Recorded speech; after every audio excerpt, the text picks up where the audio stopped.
Buenas noches, bienvenidos al programa 114 de Economía al Cuadrado.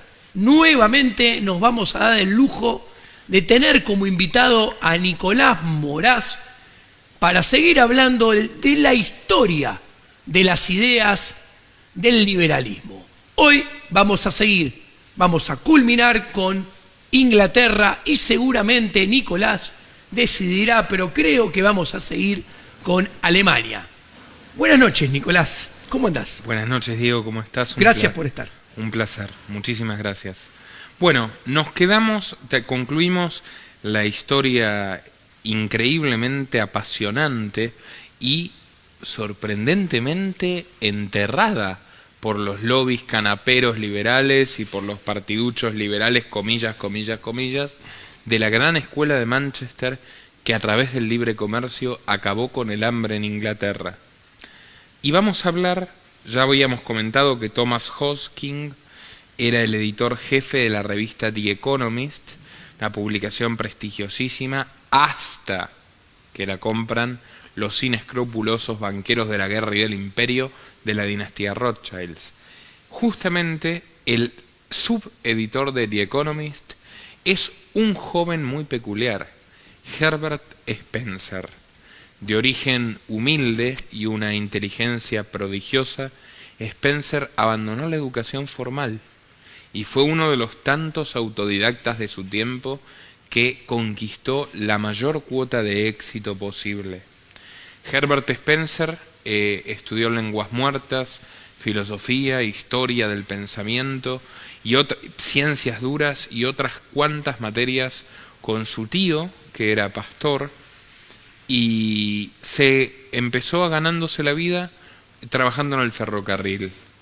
Como era habitual en su tiempo y lo que caracterizó al desarrollo más grande, cuantitativo y cualitativo de calidad humana de la historia, que es precisamente la segunda revolución industrial, Spencer entra al ferrocarril a trabajar desde lo más bajo y al demostrar una enorme aptitud, es ascendido progresivamente hasta convertirse en ingeniero, porque el título de ingeniero durante siglos y al día de hoy sucede en lo más importante que hay en el capitalismo moderno, que es la informática.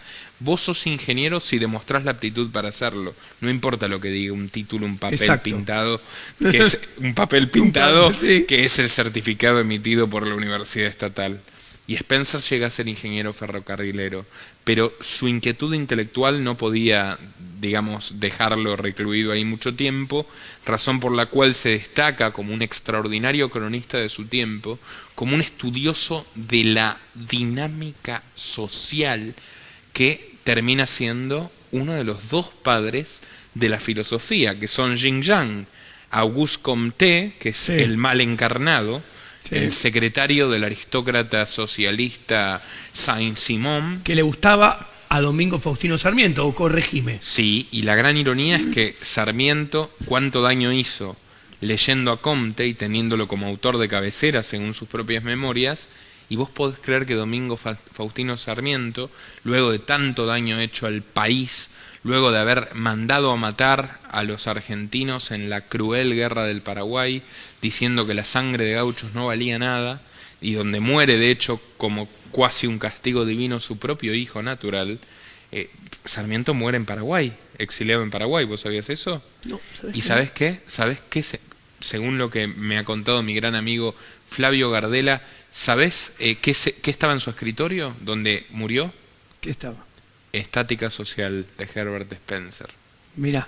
¿Cuánto mal se habría ahorrado la Argentina si Sarmiento leía a Spencer antes que a Comte? No tenga la menor duda. Herbert Spencer es subeditor de The Economist, escribe Estática Social en la década de 1830 y 4 años antes que Darwin publique El origen de las especies, Herbert Spencer plantea que la especie humana, su conformación biológica y su conformación social tienen un carácter dinámico y evolutivo. Mira qué interesante. Pionero de la evolución, de hecho, necios e ignorantes quienes llaman a Spencer y a sus sucesores darwinistas sociales, siendo que él es un pionero, y que su principio de la evolución está intrínsecamente ligado con el orden espontáneo. Bueno, yo te iba a decir, no hay nada más evolutivo espontáneamente que la acción humana, que ya hablaremos cuando nos ocupemos de Alemania. Actualmente imperan corrientes, y hace mucho, hace más de un siglo, corrientes transhumanistas o aceleracionistas, que plantean que el progreso o el desarrollo humano puede provenir de la ingeniería social. Spencer rechaza absoluta y radicalmente esta idea. Spencer sostiene que solo el curso natural y no coactivo de los acontecimientos y de los fenómenos individuales y sociales es lo que llevará a una evolución, y advierte ya desde su juventud, cuando era un hombre entusiasta y optimista, a diferencia de su vejez, advierte que cualquier interferencia coactiva política, sea cual sea su naturaleza, lo único que va a hacer es generar un salto atrás o un estancamiento en la evolución humana. Las obras de Spencer son fabulosas, las de su juventud, pero la cumbre paroxística de su trabajo, 1884, llega en su edad adulta, que si no yo no recuerdo mal ya tiene 60 años o más, y es un libro monumental, El hombre contra el Estado. Dimensionemos un poco, Spencer, como Bastiat, era un fervoroso optimista en la década de 1830, en la década de 1840. Él dice, el mundo va bien, el mundo va irrefrenablemente a bien, somos cada vez más prósperos, Cobden logró eliminar la miseria, estamos inmersos en la mejor época de todos los tiempos, y sin embargo con los años, con la madurez intelectual, con la ecuanimidad del juicio y en simultáneo con la observancia de los crímenes atroces del Imperio Británico, del horror del regreso y la extensión de la esclavitud en las colonias africanas, y con el surgimiento del socialismo, Spencer pierde muy fuertemente sus esperanzas en esta transformación lineal hacia bien, y dice, se ha dado la peor de las hipótesis y esto se está pudriendo. Bueno. Básicamente, ¿me permitís? Sí. Ya te dejo paso. Y El hombre contra el Estado comienza con una crítica feroz, implacable e irrefutable al Partido Liberal, del cual Herbert Spencer fue su miembro más famoso, su promotor más entusiasta durante muchos años. El capítulo se llama Los Nuevos Conservadores. Eso te iba a comentar. Eso cuando te iba a decir recién. Ese capítulo 1 plantea algo que es muy importante que la gente joven argentina entienda.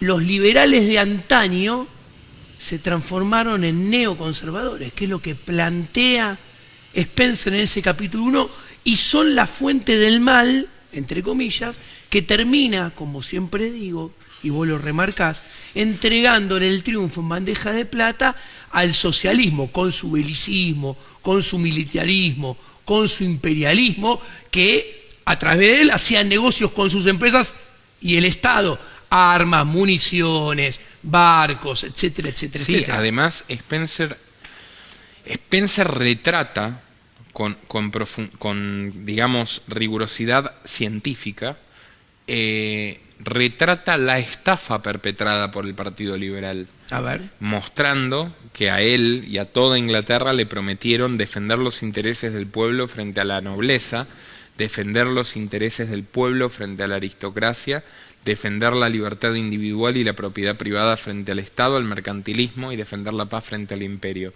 Ninguno de esos propósitos se cumplió. 50 años de membresía del Partido Liberal llevan a Spencer a concluir que los liberales se han convertido, partidarios, políticos, parlamentarios, en peores enemigos de la libertad que los primeros conservadores. O sea, no dinamitaron el sistema desde adentro. Lejos de dinamitar el sistema desde adentro, lo que hicieron, y él lo enumera profundamente, es multiplicar las leyes, multiplicar las regulaciones, poco a poco aumentar los impuestos de manera más sutil de lo que ya lo habían hecho históricamente los conservadores, pero de manera decisiva, incluso su escasa contribución a ordenar ciertas cuentas públicas para lo único que sirvió es para tener más capacidad de financiamiento de incursiones militares genocidas y posteriormente deficitarias en otros países. En suma, se perpetró una estafa feroz. El Partido Liberal ya en 1884 se demostraba como un placebo para adormilar los deseos de libertad y de rebelión de muchos ingleses, y se había convertido en un enemigo denodado de la libertad. El libro no trata solamente de eso. El libro de Spencer es una fabulosa crítica al Estado y a la sociedad de su tiempo, que incluye un capítulo muy duro y muy áspero contra el asistencialismo y contra el socialismo, que uno lo lee y dice está asesinando y pulverizando a Grabois y al Papa Francisco. Pero no, como todas las grandes obras liberales, es una vigencia extraordinaria. Y Spencer inclaudicablemente critica el imperialismo. De hecho, en 1892, él ya es el autor más leído, el filósofo más leído del siglo XIX, del mundo entero. ¿Y sabes cuál es la prueba de eso, Diego? Que en las bibliotecas populares de la Argentina, en la biblioteca pública de Salta, en la biblioteca de Bariloche, en la biblioteca de La Plata, yo lo he visto personalmente. Puede que no esté las bases de Alberdi, pero está El hombre contra el Estado. El padre de Borges, que era un anarquista spenceriano. ¿Qué había en la biblioteca de los inmigrantes que pensaban en la Argentina? El hombre contra el Estado. Esas ideas fueron las que llevaron al mundo a su mayor prosperidad y a su mayor cumbre civilizatoria antes de la debacle del siglo XX. En 1892, un aristócrata japonés, Kaneko Kentaro, consulta a Spencer, el pensador, el sociólogo más prestigioso del mundo, para la redacción de la Constitución japonesa. Spencer le contesta 3 cartas muy escuetas, donde básicamente le dice la Constitución no va a ser una sociedad más próspera. No es un papel mágico. En otras palabras, la ley positiva no se va a traducir en una mejora social. Las cosas llevan muchísimo tiempo, que es la noción de complejidad de un evolutivista, de un pionero de la evolución. Obviamente. Y le dice, lo que sí le advierto, mantenga lo más lejos de su tierra cualquier emisario británico o norteamericano si no quiere correr la trágica suerte de genocidio y de extinción de la India, un irreductible antiimperialista. Spencer tiene un discípulo, como sucedió con Bastiat, que engendró el anarquismo de Molinari, como sucedió con Paine, que engendró el anarquismo de Thoreau y de Spooner. Sí. Spencer inaugura una corriente que son los anarquistas spencerianos. Auberon Herbert, Donisthorpe y otros tantos más, que fue la última generación de liberales lúcidos de Inglaterra del siglo XIX, pero deja una huella que yo voy a nombrar solamente 2 autores del siglo XX ingleses que realmente merecen muchísimo respeto. Si bien no son anarquistas, o no del todo, porque no se dedicaron fundamentalmente a la filosofía, fueron 2 personas formadas por esa coyuntura intelectual spenceriana, que son Aldous Huxley, sí, un liberal clásico que fue pionero en vaticinar el horror del cientificismo y del control estatal del cuerpo y de la salud mucho antes que Foucault, y en estos tiempos es extraordinariamente valiosa su obra Un Mundo Feliz, y la revisión 30 años posterior, que es un nuevo viaje al mundo feliz, donde habla de la importancia del adoctrinamiento de los medios de comunicación, sí, para el sometimiento de las personas, y deja en claro que el bloque liberal de la Guerra Fría es igualmente criminal que el bloque soviético, y probablemente más tétrico y peligroso, porque convergerán en un totalitarismo único que yo creo que sin duda estamos viviendo. Es lo que estamos viviendo, es hacia dónde vamos. Ese Huxley es un Huxley formado a base de Herbert Spencer y de una familia de psicópata, porque es la oveja negra y el hombre cuerdo de una familia de locos, donde su abuelo es uno de los más entusiastas cientificistas, le decían el bulldog de Darwin, ni siquiera Darwin le tenía mucho cariño. Thomas Huxley, que es quien realmente trata de introducir a la política el darwinismo, lo cual es algo que ni Darwin ni Spencer contemplan viable, al contrario, aborrecible. Y el hermano de Aldous Huxley, el hermano mayor, escúchate esto, Julian Huxley es el fundador del transhumanismo y de la eugenesia, de la idea de que puede haber un mejoramiento racial y un mejoramiento del ser humano a través de la política y de la violencia estatal, y es el primer director de la UNESCO, del Ministerio de Educación del mundo. Ante estos psicópatas, No es casualidad. Aldous Huxley, no es casualidad, Aldous Huxley dice, si seguimos este camino estamos perdidos. Que es el camino que está siguiendo el mundo hace 100 años, de a poco y en forma sistemática y creciente. Para decir algo de Spencer, yo creo que El hombre contra el Estado tiene un valor para la juventud fabuloso, porque la juventud en el mismo libro entiende cómo se le pega al mismo tiempo al conservadurismo que al socialismo, porque en realidad son dos caras de la misma moneda que atacan las ideas del cambio radical hacia la ética de la libertad, que es el liberalismo clásico, original, que es el liberalismo radical, que después devino en el liberalismo anarquista, el anarquismo de libre mercado, que es el que enmienda los errores intelectuales del liberalismo clásico original. ¿Estás de acuerdo? Absolutamente, pero hay una cosa, Diego, que para mí es tan fundamental. Todo lo que nosotros estamos hablando, viste que ahora los conservadores, yo lo dije en la conferencia, los conservadores antiliberales y los llamados paleolibertarios, que hay gente rescatable ahí, que entiende bien las cosas, pero la mayoría tienden al error. Creen que el liberalismo por sí solo es un marco vacío y que necesitas una moral conservadora. No, la moral conservadora es antitética de la moral liberal. Obvio. Y lo importante del liberalismo clásico es la sustancia. Exacto. Porque el liberalismo no es el axioma de no agresión. El liberalismo es una cosmovisión moral, donde señor, la libertad individual es el máximo valor en todo lo que refiere a las relaciones interpersonales y del hombre en sociedad. Libertad entendida como ausencia de coacción en la toma de decisiones. Estoy 100% de acuerdo. Y eso es los principios humanistas del liberalismo. El liberalismo es la gran revolución moral de la humanidad. Sí. Eso es lo que genera los cambios materiales, eso es lo que rompe las cadenas, eso es lo que termina con la esclavitud, eso es lo que arrodilla a los imperios, eso es lo que hizo proliferar dentro de lo que cabía la paz en un mundo convulsionado, eso es lo que eliminó al hambre con el libre comercio. Es el espíritu moral del liberalismo, la sustancia moral. Y el segundo hijo de Spencer del siglo XX que yo quiero destacar, fundamental inspiración de Murray Rothbard en sus trabajos históricos, es el profesor Anthony Sutton. Sí. Cultísimo académico inglés, como Huxley, muy formal, muy educado, muy ilustrado, que lleva adelante una obra titánica y monumental de historia rigurosa, donde demuestra que el siglo XX, su siglo, el siglo del mayor genocidio, el siglo de las mayores tragedias de Homo et homini lupus, el hombre es el lobo del hombre, es el siglo del socialismo, pero no de cualquier socialismo, de tres formas que él señala en su trilogía. El socialismo soviético, que retrata en Wall Street y la revolución bolchevique, el socialismo nacional, que es el fascista y nazi, que retrata en su libro Wall Street y el auge, el apogeo de Hitler.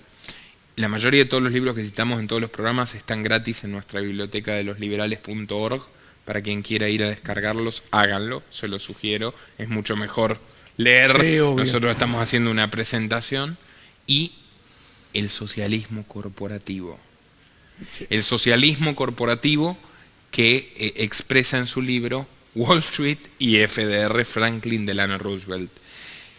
¿Cuál es el común denominador de los tres socialismos y qué es lo que documenta fundamentalmente la obra de Anthony Sutton? Que las grandes corporaciones norteamericanas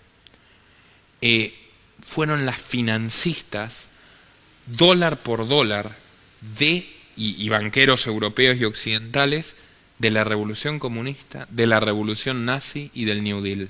Exactamente. Que las tres estos tres procesos políticos nefastos son eminentemente conjuras para ganar dinero con la guerra, con la destrucción, con el nacionalismo, con la Guerra Fría, con el sometimiento de inocentes, con mano de obra esclava, con mercados cautivos y hasta con campos de concentración que fueron un negocio de corporaciones norteamericanas.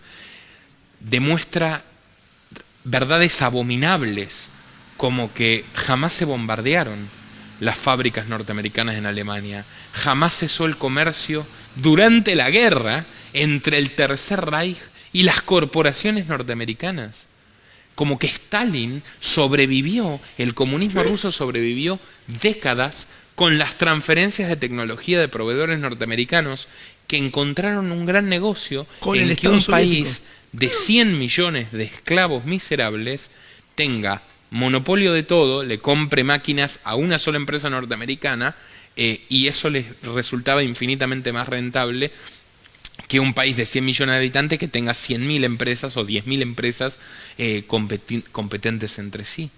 Y esto es lo que en gran medida inspira a Rothbard a escribir Banca, Wall Street y política exterior norteamericana. Que ahí cuenta con lujo de detalle, hasta con lazos familiares, Rothbard, de casamientos, cómo se repartían los Lehman con un partido, o sea, con los republicanos, los Morgan, los Rockefeller. Los Morgan, los Rockefeller, y hacían negocios y financiaron la Alemania de Bismarck, después financian la revolución bolchevique, después financian a Hitler, creciendo después del Tratado de Versalles, que el mismo Estados Unidos, con Francia e Inglaterra en forma equivocada, le dieron lugar sojuzgando al pueblo alemán y creando el caldo de cultivo para que aparezca el Hitler financiado por Wall Street. Y Anthony Sutton, luego de pasar por la Universidad de Gotinga en Alemania, él se fue a Estados Unidos, trabajó para el Instituto Hoover. El Instituto Hoover, lo que estás haciendo es terrorismo. En tiempos de caza de brujas comunistas, viste que ahora las bestias analfabetas que no saben nada, que no logran nada, que no hacen nada, nosotros nos dicen zurdos. Bueno, a Anthony Sutton lo empiezan a perseguir en los Estados Unidos. Y no le dan espacio en la televisión y lo echan de las instituciones y lo vean de las universidades, porque lo que está diciendo no le gusta al gobierno norteamericano. Obviamente. Y a las empresas repugnantes, emprendarias que han perpetrado estos crímenes y financian a las universidades. Y el último trabajo de Sutton, que ya estaba amenazado de muerte, es sobre una sociedad secreta de Yale. Bueno, que es la logia Skull and Bones, que es una sociedad secreta a la que pertenecieron muchísimos políticos norteamericanos, con el típico intercambio de favores, todos han escalado, y al día de hoy, por ejemplo, vos tenés a John Kerry, que es el embajador del clima de Joe Biden, el que empieza a pregonizar este dogma del decrecimiento económico, que siempre hay que tener en cuenta, decrecimiento económico significa genocidio de los más pobres en nombre del medio ambiente. Bueno, eso da para hablar bastante. Pero con esto yo cierro, ni que hablar de que Hayek en realidad en muchas cosas es un plagiario de Herbert Spencer. El orden espontáneo de Hayek es transliterado de la obra de Spencer. No lo cita, pero es obvio que esa fue su formación en London School of Economics, porque Spencer fue hegemonía, entre comillas, de la intelectualidad británica cuando Hayek estudió, y después de eso fue olvidado nuevamente, convenientemente, por quienes querían, como Hayek, dictaduras liberales y políticos liberales en todo el mundo.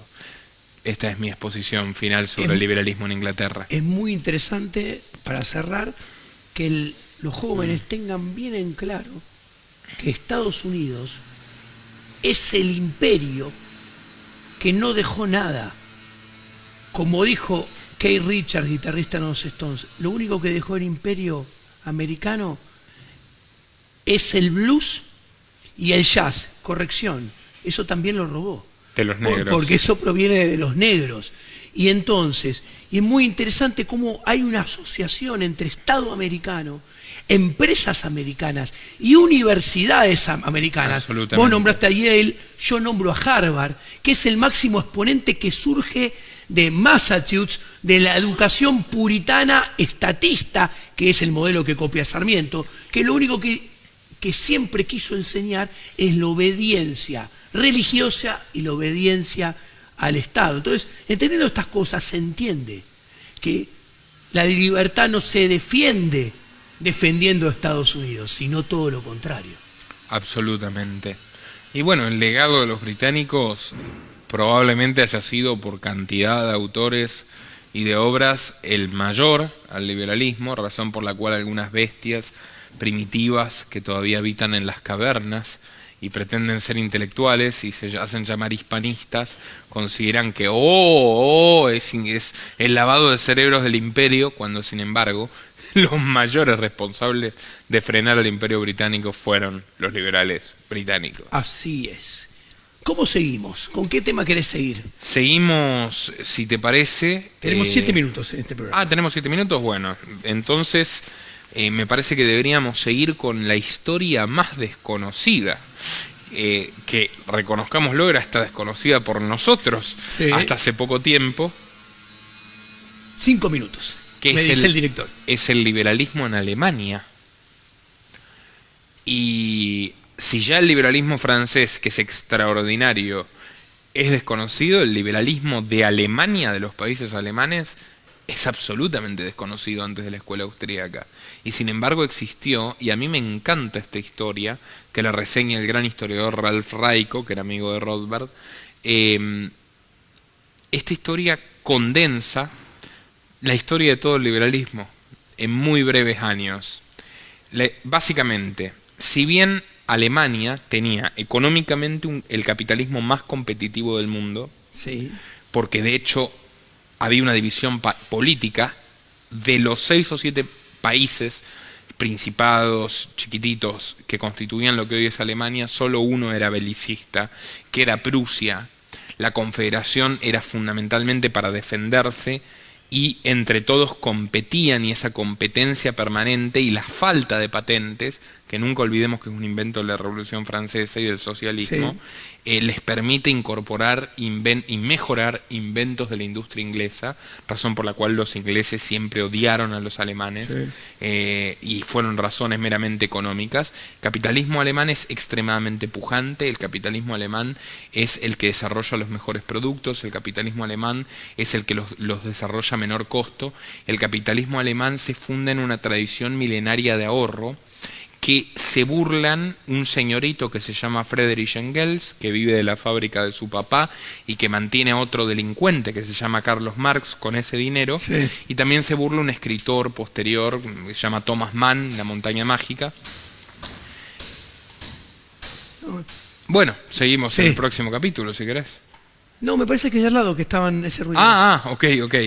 Se burlan de esa tendencia de los alemanes, de los burgueses alemanes, a trabajar durísimamente para dejarle el mayor legado posible a la próxima generación, preferencia temporal altísima, pensando en la prosperidad y el futuro de su familia en lugar del derroche personal. Esto los comunistas no lo podían entender, al fin y al cabo son unos inútiles, incompetentes, envidiosos, y sin embargo hizo enorme a la burguesía alemana. ¿Qué sucede? Esto fue en lo económico.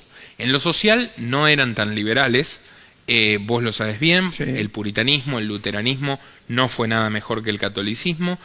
Impone la educación obligatoria porque considera que la educación bíblica debe ser forzosa y compulsiva, pero en el siglo XIX nacerá una generación de ilustrados liberales alemanes de la cual vamos a hablar en el próximo episodio. Perfecto.